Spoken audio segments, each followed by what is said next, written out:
Aujourd'hui, 12 millions de personnes vivent sur ce territoire qui a une longue histoire, dont la célèbre résistance à la pénétration coloniale de l'Almami Samori Touré. En 1958, la Guinée est le seul pays francophone d'Afrique à dire non par référendum à la proposition du général de Gaulle sur une communauté française d'Afrique.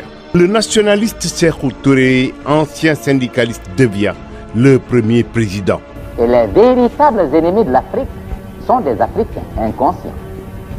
Car si tous les Africains exprimaient la même volonté d'être, la même volonté d'authenticité et de dignité, eh bien l'impérialisme ne pourrait pas du tout réaliser son dessein. C'est un ardent militant pour la décolonisation et le panafricanisme, mais il deviendra très vite un dictateur sanglant.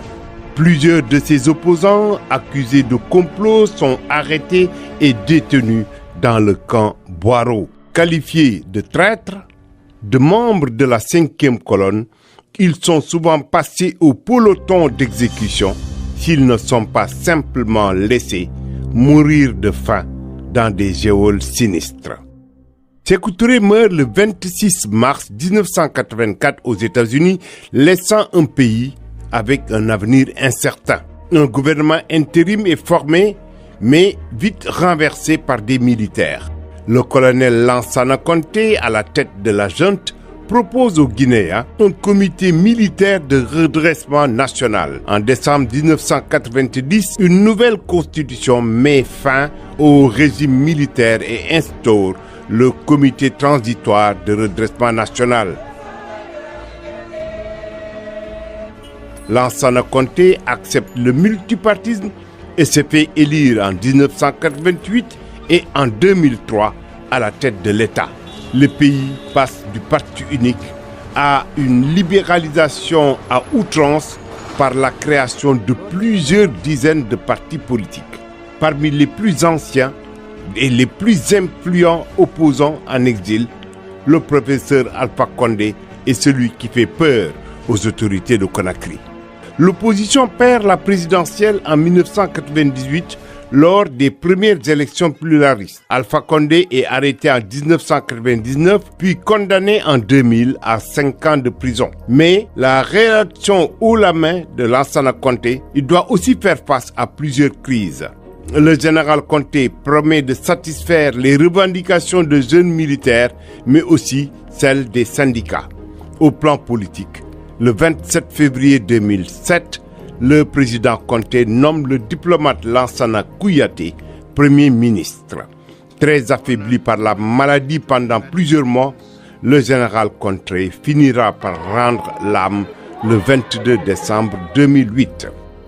Selon la constitution guinéenne, c'est le président de l'Assemblée nationale, Aboubacar Somparé, qui doit assurer l'intérim à la tête de l'État. Mais, comme en 1984, les militaires ne veulent pas céder le pouvoir aux civils. Le capitaine Moussa Dadis Camara prend le pouvoir et installe le Comité national pour la démocratie et le développement. Un tel comportement dénote le manque de respect à l'égard du peuple de Guinée, que nous défendons et protégeons inconditionnellement. Ils envisagent l'intervention des mercenaires venus des pays voisins, qui sont déjà à l'intérieur du territoire.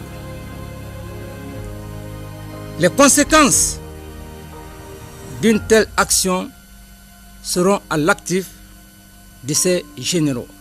Soupçonné par l'opposition d'avoir des ambitions présidentielles, le jeune capitaine fait face à une série de manifestations. Le 28 septembre 2009, plus de 150 personnes sont tuées dans un grand stade de Conakry où des centaines de femmes ont été violées en public. Les éléments de la junte sont accusés d'avoir perpétré ce massacre. Et dans l'entourage de Dadis Camara, c'est la confusion rythmée par des accusations mutuelles.